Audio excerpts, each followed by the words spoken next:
Torah Radio con la licenciada Shirley Tobin Rosenthal. Un enfoque en nuestra vida cotidiana, sus valores, costumbres, tradiciones y leyes que te forjarán como mejor persona, más elevada en cuerpo y alma. Hola amigos queridos, ¿cómo están? Espero que se encuentren muy bien. Aquí de nuevo en la Torah, un mensaje para nuestra vida cotidiana, sus valores, costumbres, tradiciones y leyes que te forjarán como mejor persona, más elevada en cuerpo y alma. Estoy tan contenta y tengo muchísimas alegrías por estar de nuevo con ustedes. Estoy también muy emocionada porque he recibido muchísimos mensajes de toda la gente que nos sigue en el grupo de Amigos del Judaísmo y los Judíos en Facebook. Búscanos ahí, es un grupo muy grande, cada día crece más, tiene poquito tiempo que comenzamos, ya tenemos más de 4,300 personas. Ahí compartimos muchísimas videos, ideas, un poquito de conocimientos de lo que es la tradición de nuestra Torah y nuestros sabios. Bueno amigos, aquí de nuevo vamos a continuar con Pesaj. ¿Se acuerdan que la semana pasada vimos una poquita introducción de lo que es el Seder de Pesaj? Y anteriormente habíamos hablado un poquito de lo que era la transmisión hacia nuestros hijos y nuestra familia y en las futuras generaciones. Esta vez vamos a hablar de una guía práctica de lo que es el Seder de Pesaj. Esto es para tanto hombres y como mujeres también. Todos tienen la mitzvah, el precepto de cumplir con el Seder de Pesaj en todos sus detalles. Vamos a continuación detallar un poquito con explicaciones lo que es el Seder de Pesaj. Habíamos explicado que el Seder es orden. En Israel se festeja una noche y en la diáspora se festejan 2 noches. ¿Se acuerdan que les dije que este año 2014 cae el día 14 de abril? El día 13 es la búsqueda del Hametz en la noche. El 14 les había mencionado que es el ayuno, es la víspera de Pesaj. Y en la noche se hace el primer Seder. Y el 15, durante el día es el primer día de Pesaj y en la noche es el segundo día de Pesaj. Que también hacemos el Seder. Se repite el Seder. Entonces vamos a comenzar. Las 2 noches de Pesaj se debe preparar una bandeja que se llama la Keara. Esta bandeja debe de tener 3 matzot, debe de tener jaroset, que es una mezcla de varias cosas. Ahorita los vamos a explicar. Tiene que tener maror, que es una escarola, una lechuga o una hierba amarga.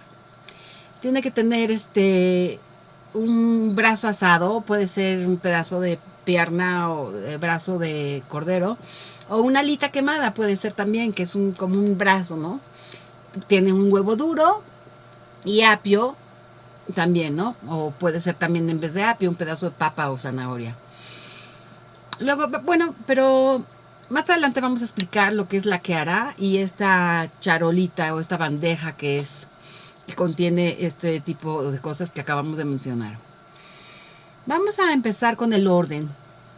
Recuerdan que les dije Kadesh, Urhatz, Karpaz, Yahatz, Magit, Rochza, Motzi, Matzah, Maror, Korech, Shulchan, Orech, Baru, Tzafun, Barech, Halel, Nirza. Este orden que les había mencionado anteriormente son las claves o los códigos, o como queremos llamarle, para hacer recordar que el orden del Seder y todo lo que conlleva en esta noche. Son como para una guía, para que no se nos olvide y para que sea de una manera más fácil para recordar. Vamos a explicar cada uno de ellos. El primero es Kadesh. Kadesh viene la palabra de Kiddush. es de santificar. Cada uno de los presentes debe tener un vaso de vino y el mayor de ellos, que es el padre o el guía de la casa, recita el Kiddush. El Kiddush es la santificación como se hace en Shabbat, pero aquí es para el Yom Tov. Incluyendo toda la verajá también se dice el Kiddush, y luego se dice también la verajá de Sheheyanu, que es cuando hacemos algo nuevo, que en este año es la primera vez que se hace esto, ¿verdad? O sea, no lo habíamos hecho durante el año, o sea, desde el año pasado hasta ahorita, entonces se vuelve a decir Sheheyanu. Solo las 2 primeras noches se dice. Al concluir el mismo, que es el Kiddush, deben de sentarse reclinados del lado izquierdo. Esto significa que somos libres. Es una señal de libertad. Y se beben 89 gramos. Puede ser vino o una mezcla de jugo o puro jugo de uva.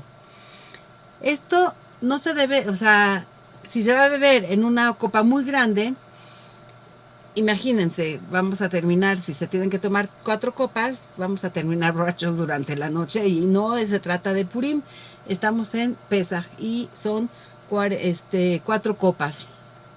Entonces, son más o menos 89 gramos de mililitros de vino o de jugo de uva, ¿verdad? Y se debe de tomar la mayoría de esta copa.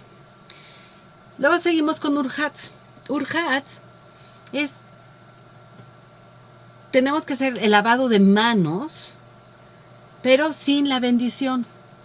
¿Por qué? Porque vamos a comer el apio o la papa o el pedacito de zanahoria para poder decir la bendición de Adamá. ¿Por qué?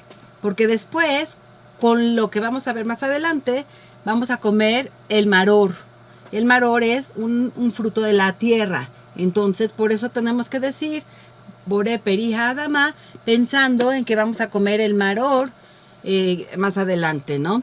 Pero como lo vamos a comer remojando en agua, o sea, mojado, tenemos que hacer Netilat Yadayim para purificar nuestras manos y no pasar la impureza a lo que vamos a comer. Entonces, nos lavamos las manos, no decimos la bendición, comemos el apio o la papa o la zanahoria y lo comemos. Primero la derecha y después la izquierda, así nos lavamos las manos sin decir la verajá, sin decir la bendición. Luego viene Karpas.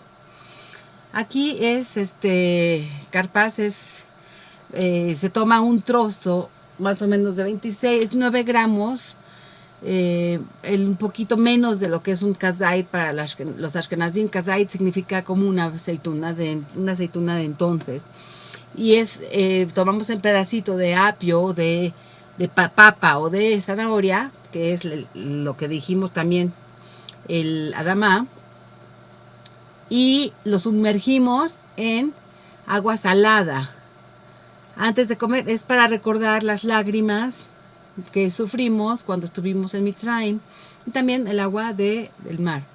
Antes de comer se dice la verajá, Boré Peri Adamá, y pensamos, como lo mencioné antes, pensamos en la verajá que vamos a comer el maror.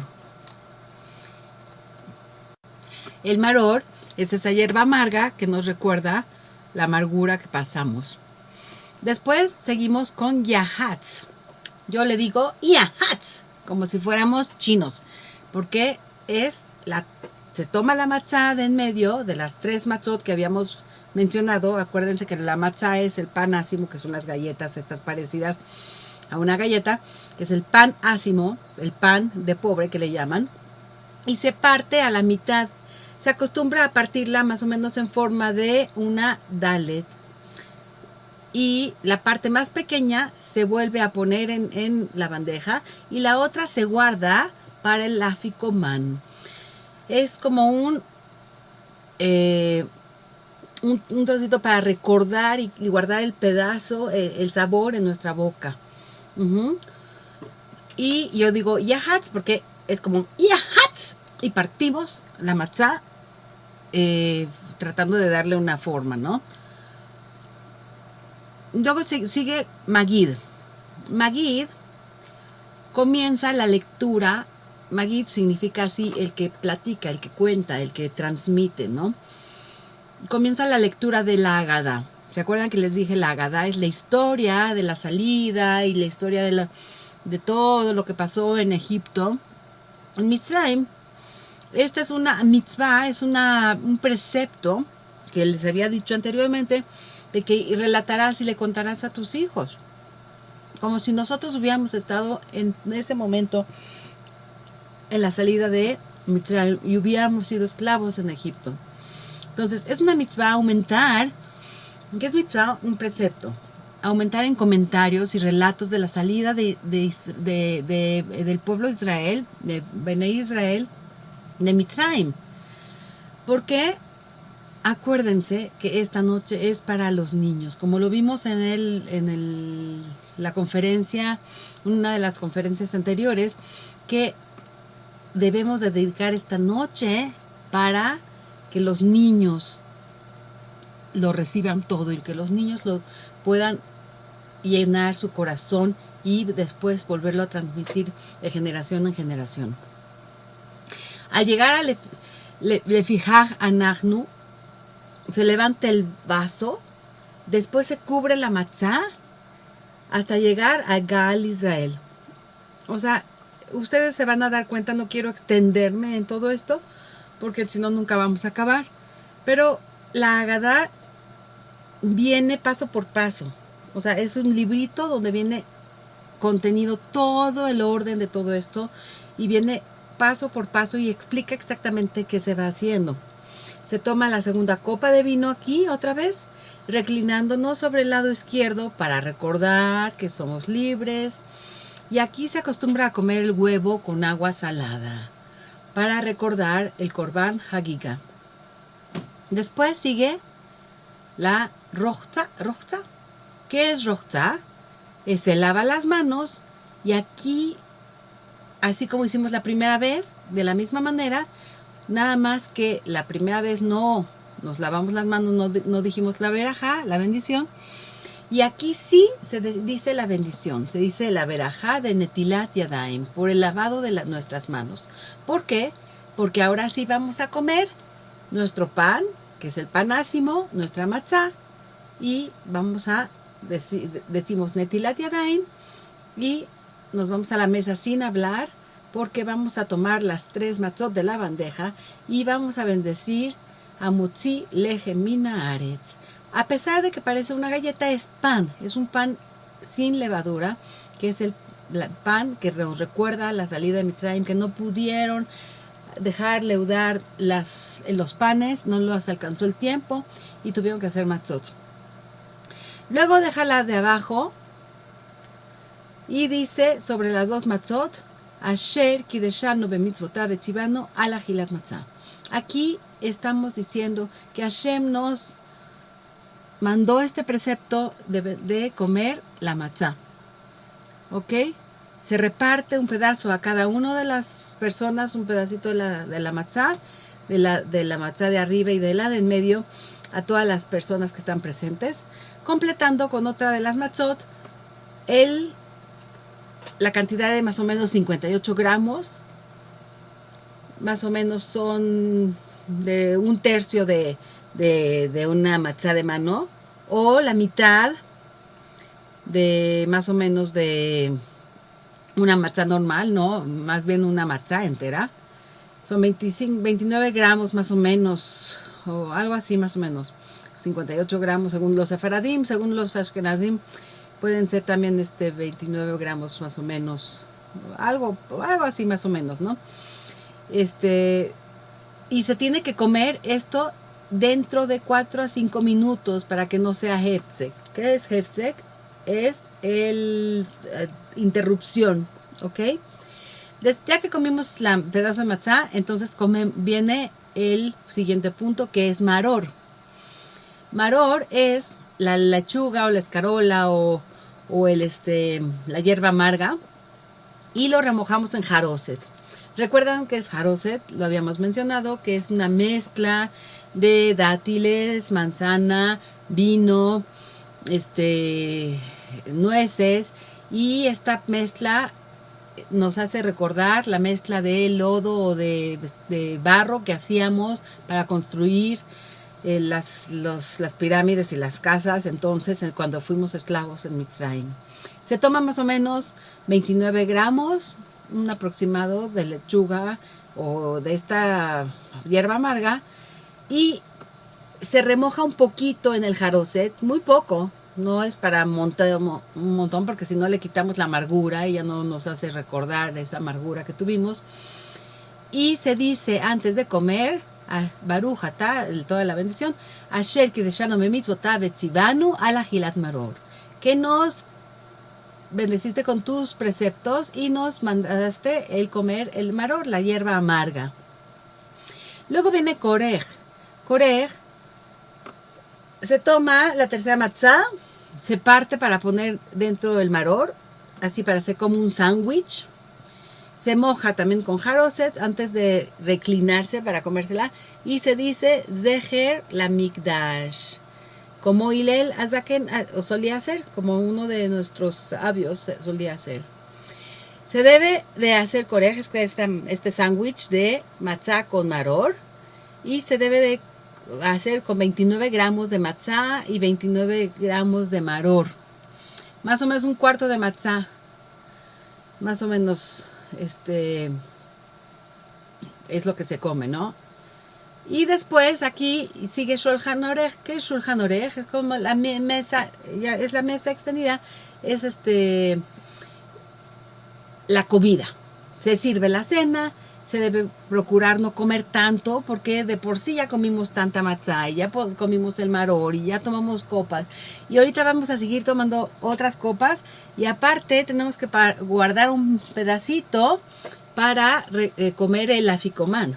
Entonces aquí se sirve la cena, se debe procurar no comer mucho, porque debemos de comer después el aficomán, como lo mencioné, y terminar esta seudá, que es la comida. Antes de comer el aficomán se come una porción de huevo y se dice Zeher le Korban Hagigah. ¿Qué es Zeher le Korban Hagigah? Es en recuerdo del Korban festivo, del sacrificio festivo que se hacía. De aquí ya viene Tzafun. Tzafun se toma un trozo de matzá y que se había guardado para el aficomán y se reparte a todos los presentes. Tenemos la obligación de comer un kazait de matzá, un kazait son 29 gramos más o menos, o un tercio de matzá, reclinado también, porque recordamos que somos como reyes, la libertad. Después del aficomán, solo se puede tomar agua o té o café. El aficomán debe tratar de comerse antes de la medianoche, o sea, que durante todo este tiempo ya tuvimos que haber hecho todo este orden, contar toda la historia de la salida de Mitzrayim y toda la Gadá, todas las plagas, etcétera, etcétera. Cuando son las plagas y se mencionan, se toma el dedito chiquito de nuestra mano y vamos soltando una gotita, tocando y soltando las gotitas cada vez que se menciona una de las plagas. Este jugo que se suelta o vino que se suelta y que cae fuera de la copa, no podemos tomarlo. Debemos de tirarlo automáticamente y limpiar, porque es una plaga. Entonces es peligroso. ¿Ok? Luego sigue Barej. Barej se debe de hacer Maim Achronim, que es Maim Achronim, el lavado de los dedos con un poco de agua, para quitar el resto de la comida y la sal que tuvimos. Y luego se dice el simún, si son más de 3 hombres. Y se dice Birkat Hamazon. ¿Qué es el Birkat Hamazon? La plegaria que se dice después de la comida, cuando comemos pan. Y aquí decimos Yale Beyabó, que es el pedacito que se dice en los días festivos, o también en Rosh Hodesh, pero sobre todo aquí hoy lo vamos a decir por el día festivo de Pesach, que se dice Hag HaMatzot Hazeh, que no se dijo y si no se dijo, o sea, la persona no dijo, debe de repetir el Birkat Hamazon, porque el Birkat Hamazon estamos celebrando esta noche de Pesaj, estamos celebrando este día, y su Birkat Hamazon sin el Yaleh Vayavo, que es el recuerdo de esta noche, entonces hay que volver a repetir. Al concluir el Birkat Hamazon, que es esta plegaria, se dice Boré Peria Gefen. ¿Por qué? Vamos a tomar la tercera copa de vino, reclinándonos también hacia la izquierda. Luego sigue Alel. Alel se recita con alegría. Esos son los agradecimientos que por haber hecho tantos milagros con nosotros. Y se bebe la cuarta copa de vino, reclinándonos igual hacia la izquierda. Y se dice la verajá posterior al vino. A la Gefen beal peri ha Gefen, que es la Abraham de Inshalosh, cuando terminamos de comer o los frutos de Israel, o Mezonot, o Agefen. Ajá. Luego viene Nirza. Ya terminamos el Seder. Si el Seder se realizó conforme a las especificaciones que antes mencionamos, entonces es motivo de muchísima alegría y desear que pronto nos veamos en la pronta reconstrucción de nuestro Bet HaMikdash, con la pronta llegada de nuestro Mashiach, que no ha llegado y seguimos esperándolo. Vamos a explicar un poquito lo que es la Kehará. La Kehará es la bandeja de Pesaj. La Kehará contiene los siguientes elementos, que son las 3 matzot, son 3 panes de estas tipo galletas, que son el pan ácimo, el pan de pobre. Las matzot son 3 matzot enteritas, deben de estar completas, y representan las 3 categorías que hay en el pueblo de Israel, que es Cohen, Leví e Israel. Recuerden que los Kohanim son los que hacen servicio divino, son los sacerdotes. Los levitas son los que ayudan también en el servicio, pero se dedican más bien a los cantos y ayudar a los Kohanim. E Israel, que es todo el resto del pueblo de Israel. También representan a los 3 patriarcas, que es Abraham, Isaac y Jacob. Abraham, Isaac y Jacobo. Luego también lleva el maror. O sea, dijimos que la bandeja lleva las 3 matzot, que representan lo que dijimos. Lleva el maror, que representa la amargura en la que vivían los Yehudim, que vivimos de esclavos en Egipto, en Mitzrayim. Y como dice el versículo, y amargaron sus vidas, los hicieron sufrir, nos hicieron sufrir en ese momento ahí en Egipto, en Mitzrayim. Luego en la bandeja también se pone el jaroset, que es lo que les mencioné anteriormente, que es el dulce de dátiles, o manzana, o pasita, lleva manzana, dátiles, pasitas, jugo de uva, más o menos, según la costumbre que hagan, pues pueden ponerle también pedacitos de nuez, y esto es en recuerdo de las piedras y el lodo, el barro, que se preparaba y se agregaba a las mezclas.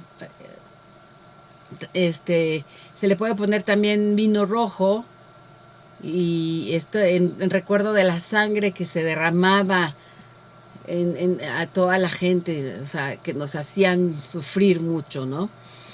Y luego en la bandeja esta también se pone huevo, en recuerdo del sacrificio que se traía a la festividad, lo que les dije anteriormente, el Korban Hagigah. Se pone un pedazo de pata de cordero o ala de pollo, en recuerdo al sacrificio de Pesaj, al recuerdo al sacrificio pascual, que era el cordero que se amarraba en la pata de una cama, y de ahí salió, ¿se acuerdan que les mencioné que se sacrificó y se utilizó la sangre para ponerlo en las jambas de las puertas? En recuerdo, desde ahí pusimos, recuerdo de las mezuzot, se ponen las mezuzot para que, en recuerdo al salto, Pasaj, que el Malach HaMavet, el ángel de la muerte, pasó sobre la casa de los Yehudim y de los judíos y no mató a ni uno de los primogénitos en la plaga de la muerte de los primogénitos. El Malach saltó las casas. Pasaj las casas de los Yehudim, porque le habíamos puesto la señal con la sangre del cordero. Y este cordero fue el sacrificio pascual, ¿sí? Entonces se pone la pata del cordero o la alita de pollo asada para recordar este sacrificio pascual. Luego sigue carpaz, que se pone un pedazo. El carpaz es un pedazo de papa o, como les habíamos dicho, que también puede ser un pedazo de apio, un pedazo de zanahoria o papa, que representa a los 600,000 hombres que fueron esclavizados con lengua suave. O sea, fueron esclavizados, y aparte también para poderlo, bueno, es lo que habíamos mencionado, que lo remojamos en el agua para recordar las lágrimas de los Yehudim, ¿ok? Y luego sigue Hazeret. Hazeret es la mano fuerte que Dios nos sacó de Egipto, ¿sí? Dice, Beyad Hazakah Ubizroa Netuyan, nos sacó Hashem de Egipto. Ok, vamos a mencionar las 10 plagas. Hashem castigó a los egipcios, a los mitzrim, por las atrocidades y humillaciones en las que sometieron al pueblo de Israel, a Israel. Y el castigo fue en cada caso conforme a la cantidad y calidad de la acción que lo provocó. Y esto es midá keneged midá. O sea, Kadosh Baruj Hu paga, dependiendo lo que hiciste, te paga. Lo mismo para bien, igual lo mismo para mal. Y en este caso, los mitzrim hicieron algo malo y Akadosh Baruj Hu lo pagó en igual, midá keneged midá. Entonces, vamos a ver, ¿cuál es el orden de las plagas? Es Dam, Tzefardea, Kinim, Arov, De, Bershim, Baradar, Be, Hoshech y Makat Bejorot. ¿Qué es sangre? Dam es sangre. ¿Por qué sangre? A consecuencia de que los egipcios derramaron la sangre de los niños, de los hijos de Israel, ahogándolos en el río Nilo. Y también Paró dijo, mío es el Nilo, y yo lo creé. Él se sentía Dios. Se le demostró que él no era Dios. Y se le demostró que el Nilo, y ellos adoraban el río Nilo. Lo adoraban como un Dios, y él mismo se sentía un Dios. Y se le demostró que él no es ni un Dios, ensangrentando las aguas del río Nilo. Ya que los egipcios también impidieron que las mujeres se purificaran de las sangres de la nidá, de su bezet, de su periodo. No las dejaba purificarse mediante el baño ritual. También fue castigado por medio de sangre, los mitzrim. ¿Qué fue lo que sucedió? El jugo de las frutas se volvió sangre.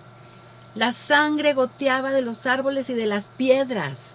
Los ídolos de madera, imagínense, de piedra de los egipcios, goteaban sangre. Si un yehudí y un egipcio bebían del mismo vaso, el yehudí bebía agua y el egipcio bebía sangre. Solo cuando un egipcio le compraba el agua a un yehudí, el agua se conservaba de su manera natural y no se convertía en sangre. Los yehudim se enriquecieron bebiendo agua vendiendo el agua, y ese fue el inicio de la compensación de los trabajos forzados. El agua de los yehudim no tenía mal aspecto ni mal olor. Los peces del Nilo murieron y el olor fétido se elevó desde el río. El agua almacenada en vasijas también se convirtió en sangre. El agua de los pozos excavados por los egipcios junto al Nilo también se volvió sangre. Los fluidos corporales de los egipcios se convirtieron en sangre. Todo era sangre. Sigue las ranas. La segunda macá, la segunda plaga. Dijimos, Dan fue la primera, Sefardea es ranas. ¿Por qué ranas? Ya que Paró pecó diciendo, no conozco a su Dios. Se le demostró que aún un reptil como la rana sí conoce a Kadosh Baruj Hu, sí conoce a Hashem, sí conoce a Dios. ya que se echaron en contra de su voluntad en los hornos, hirviendo por el decreto de Akadosh Baruj Hu. Ya que los egipcios también silenciaron la voz del estudio de la Torá, sobre todo de los niños, fueron castigados con las voces interminables de las ranas croando. Por los gritos de los Yehudim también, al tener que arrojar a sus bebés al río. En consecuencia, fueron también torturados los egipcios con el croar interminable de las ranas. Midá que negues midá. Un pago por lo mismo. ¿Qué fue lo que sucedió? Además de que las ranas acudieron también cocodrilos a atacar a los egipcios. Según una opción, todas las bestias devoradas del mar se unieron a las ranas en ataque a los egipcios. El mayor sufrimiento les fue provocado por el croar de las ranas, por tanto ruido. Las ranas saltaron hacia el interior de los hornos. La plaga comenzó con una única rana. Y al pegarle a la rana, se multiplicaba y surgían multitudes de ranas pequeñas. Las ranas entraban en el cuerpo de los egipcios y salían por sus bocas. Las ranas saltaban hacia adentro de la masa y se refugiaban en el pan de los egipcios. Una vez que el pan era comido, las ranas revivían en el cuerpo de los egipcios dentro de ellos, imagínense.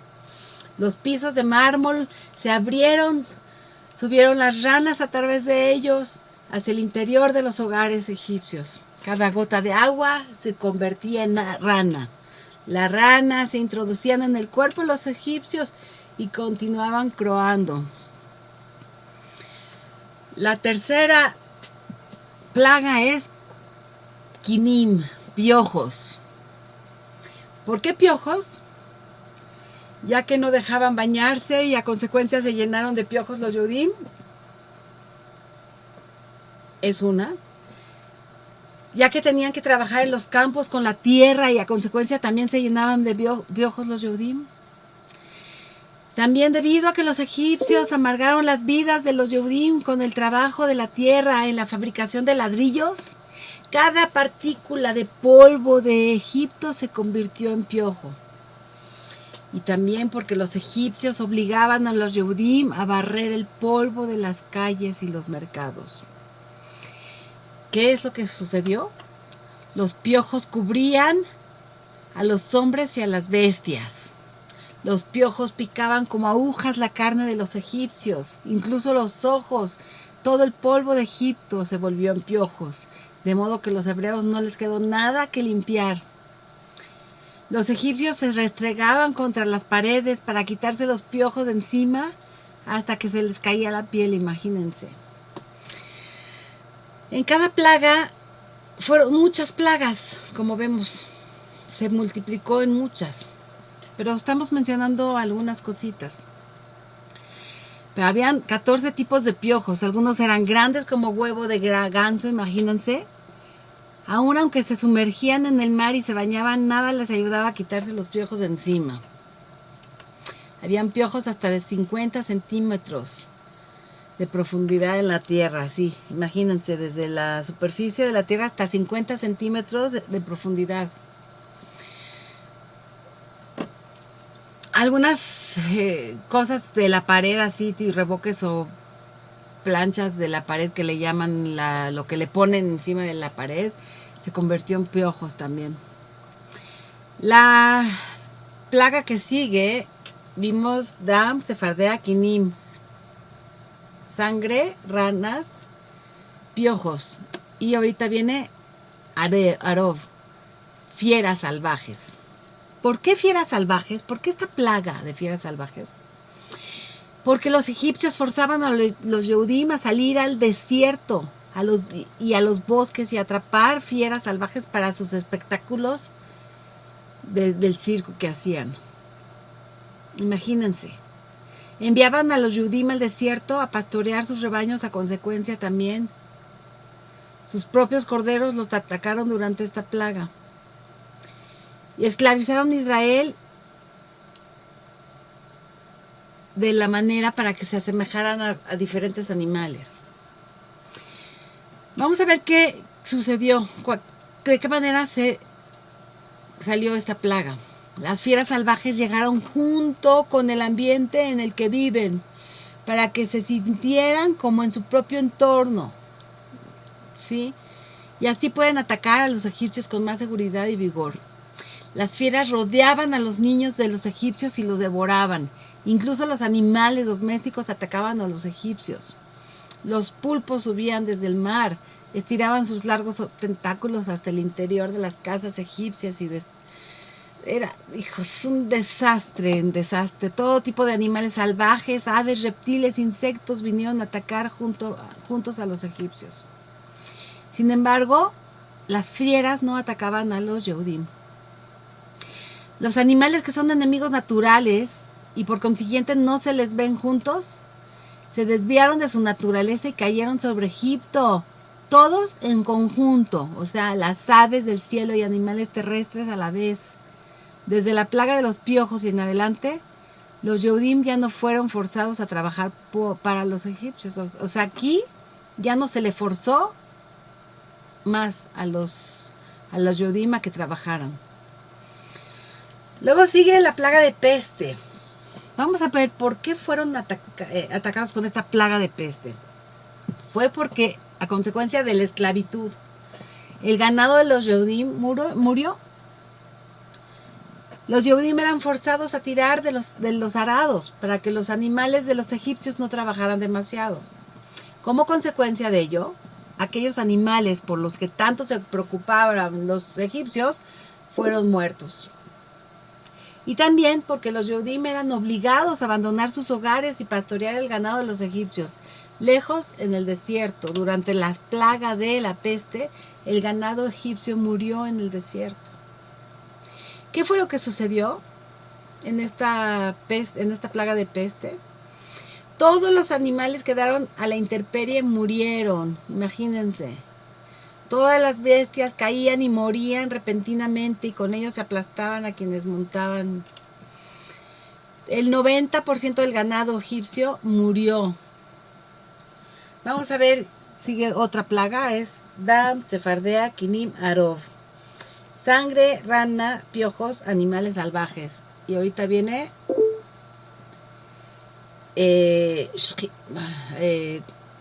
Dam, Sefardea, Kinim, Arov, Deber. Úlceras. ¿Por qué úlceras? Porque los Yehudim eran obligados a calentar y mantener las casas de baño de los egipcios. Y a pesar de ello, les estaba prohibido utilizar esas casas de baño para bañarse, imagínense. Por ello, sufrieron los egipcios de úlceras en la piel, que les hacía imposible bañarse y les dolía. Porque no dejaban a los Yehudim, porque los Mitzrim no dejaban estar a los Yehudim en familia, con su pareja y con su esposa. ¿Qué fue lo que sucedió? Fueron atacados con esta plaga de ampollas, entonces de úlceras, y los Mitzrim no podían bañarse ni con un agua fría ni caliente porque les dolía. Las úlceras les cubría todo el cuerpo. Aparte de las úlceras también les daba como lepra. Imagínense, su piel se pudría y salía un olor espantoso. El mismo faraón sufrió personalmente de esta plaga más que ninguna otra. Después de esta plaga terminó el hecho de sometimiento ante Egipto. Después siguió la plaga de granizo, de Barad. Vamos a ver por qué esta plaga de granizo. Porque los Yehudim eran golpeados sin misericordia. Por ello el granizo golpeó a los egipcios sin misericordia. Los egipcios obligaban a los Yehudim a trabajar en la plantación de sus árboles y sus huertas y no les permitían volver a sus hogares. Por eso el granizo arrasó sus árboles y sus plantíos, porque el faraón pecó diciendo: ¿quién es Hashem, el cual oiré su voz? ¿Y cómo no quiso escuchar la voz de Hashem? tuvo que escucharla por medio de granizos, por medio de truenos y relámpagos. ¿Qué fue lo que sucedió? Al inicio hubo truenos y relámpagos acompañados de terremotos. El granizo era de tamaño de 6 puños, imagínense, así grandote. El granizo era una unión entre fuego y hielo. Aquellos que eran temerosos de Hashem se resguardaron sus ganados y sus casas, y por consiguiente su ganado se salvó. Los que no se salvaron. Después siguió langostas, la plaga de langostas. ¿Por qué fue esta plaga de langostas? Por cuanto que los Yehudim fueron forzados a plantar todos los campos de cultivo de los egipcios, vinieron las langostas y se comieron toda la cosecha de los egipcios. Los egipcios robaban las cosechas de los Yehudim. A consecuencia vinieron las langostas y robaron las cosechas de los egipcios. ¿De qué manera fueron castigados con esta plaga? Los incontables enjambres de langostas bloquearon la luz del sol hasta que el día se convirtió en noche. Imagínense, cubría todo, se hacía oscuridad de la sombra. Las langostas caían sobre los egipcios y le comían los ojos. Todo producto alimenticio, lo poco que quedaba de los campos, se lo comieron, fue devorado por las langostas. La mordida de las langostas llegaba a matar a los mitzrim, a los egipcios. Las langostas se comían toda la ropa y los adornos y los muebles y todo. Durante la plaga de la langosta se extendieron sobre los egipcios víboras venenosas. Aquí también era, todo un relajo. Lo poquito que había, aquí se estaba acabando. Hubo una gran mortandad entre ellos. Cuando terminó la plaga de las langostas, incluso las langostas que los egipcios habían cazado y guardado en vasijas, se volaron y se fue. ¿Por qué? Habían langostas que se las comían, entonces las guardaban como comida. Entonces, afilu también estas langostas que guardaron, se huyeron, volaron. Después sigue la plaga de la oscuridad. ¿Por qué la plaga de la oscuridad? Ya que obligaban a esconder a sus hijos en la oscuridad. Cuando los egipcios querían matar a todos los hijos de Bené Israel, pues escondían a los niñitos en la oscuridad. Entonces por eso fueron castigados con la oscuridad. Obligaban a las parteras a trabajar en la oscuridad. ¿Por qué? Porque tenían que perseguir día y noche a los niños para matarlos. Obligaban a los Yehudim a portar antorchas para los egipcios, por lo tanto fueron castigados también por la oscuridad. Porque también forzaban a los Yehudim a trabajar desde muy temprano en la mañana hasta muy tarde en la noche. ¿Qué fue lo que sucedió? Imagínense, durante los 3 días de oscuridad las personas no podían moverse porque la oscuridad era tan pesada que no podían moverse de su sitio y quedaron congelados en su lugar sin moverse en lo más absoluto porque la oscuridad era pesada, no los dejaba mover. La oscuridad no era una situación de falta de luz, sino una especie de neblina negra y gruesa que se posaba sobre ellos y apagaba las lumbres que tenían encendidas para iluminar. Para los Yehudim sí había luz. Entonces podían ver absolutamente todo. Entonces todas las cosas que los egipcios y los mitzrim habían robado de los Yehudim pudieron entrar a sus casas y recuperarlo. Aquí se murió muchísimos Yehudim que tenían que morir, pero se murieron en la oscuridad para que los mitzrim no los vieran, que los enterraban, para que los mitzrim no se dieran cuenta que morían los Yehudim. Y esto era por la gente que necesitaba morir. Y Akadosh Baruj Hu hizo que en esta plaga de la oscuridad, en cuanto los Yehudim sí podían ver, los mitzrim no podían ver y no se dieran cuenta de lo que estaba sucediendo. La última plaga Esta es la de Makat Bejorot, de la muerte de los primogénitos. ¿Por qué la muerte de los primogénitos? Porque los niños varones eran arrojados al río, chicos o grandes. Todos los niños varones tenían que ser arrojados al río.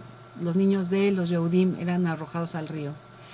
Ya que los egipcios amurallaban a los niños, imagínense, los lapidaban dentro de las paredes a los Yehudim, en las paredes de sus edificaciones, poniéndolos en lugar de ladrillos.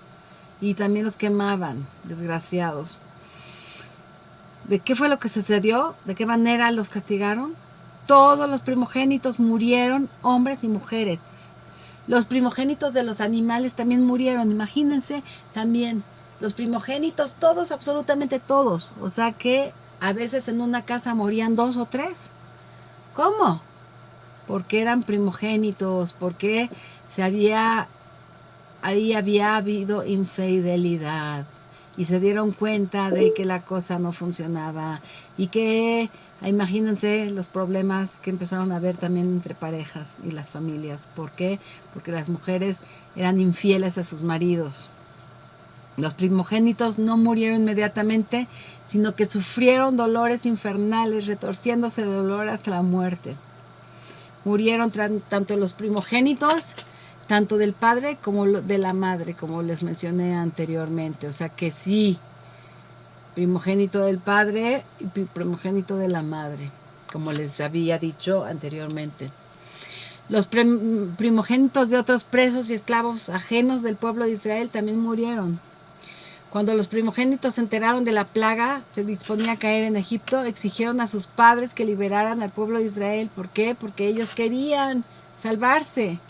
Pero cuando sus padres rehusaron, los primogénitos salieron a la guerra contra ellos y mataron a sus propios padres. Mataron a 600,000 de sus padres. Los primogénitos fueron matados directamente por Hashem y no por medio de un ángel. Los perros cavaron en las tumbas de primogénitos muertos en el pasado y profanaron sus cuerpos. O sea, los perros sacaron a los primogénitos pasados. Solo 2 primogénitos quedaron con vida de los egipcios, que fueron el faraón y su hija Batia, quien salvó a Moshe de ahogarse en el mar, en el río. Y quedó el faraón para que sea testigo de los milagros. Con esto terminamos pues lo que habíamos dicho, que eran el orden del Seder, lo que es la que hará y las plagas. Nos extendimos un poquito en las plagas, pero era interesante para que lo tocáramos. Recuerden que el día 13 de abril, este año cayó igual que en hebreo, que es 13 y 13, pero normalmente no cae igual, porque es el calendario lunar. Ese día, en la noche, se hace la búsqueda de Hametz. Ya no debería de haber nada de Hametz en la casa, porque desde ahorita estamos ya limpiando y sacando el Hametz. Pero habíamos dicho que se separan 10 pedacitos, que juntos forman un kazait y se esconden en toda la casa mientras el padre los busca. Y es la búsqueda de Hametz. En la mañana, al día siguiente, se hace la quema del Hametz. Todas las obras que quedaron se queman el 14 de la mañana y es el ayuno de primogénitos. Y en la noche, ya les había dicho cómo el primogénito podría romper el ayuno por medio de un sium, terminar un libro de una maseja de la Gemara. Y en la noche es el Seder de Pesaj, que todo lo que hablamos hoy se lleva a cabo y se lee la Agadá. Nos guiamos con la Agadá. Es el libro donde viene toda este orden del Seder y toda la historia de Pesaj, etcétera, etcétera. Y vamos a festejar, como estamos en la diáspora, 2 noches de Seder de Pesaj. Las 2 noches se hace el Seder y se repite. La fiesta de Pesaj dura toda la semana, que son 8 días, Y tenemos Hol HaMoed a la mitad, que es Hol, que es día de semana, pero sigue siendo festivo. Pero esos días sí podemos viajar y cargar dinero. Los dos primeros son como Shabbat, es Yom Tov.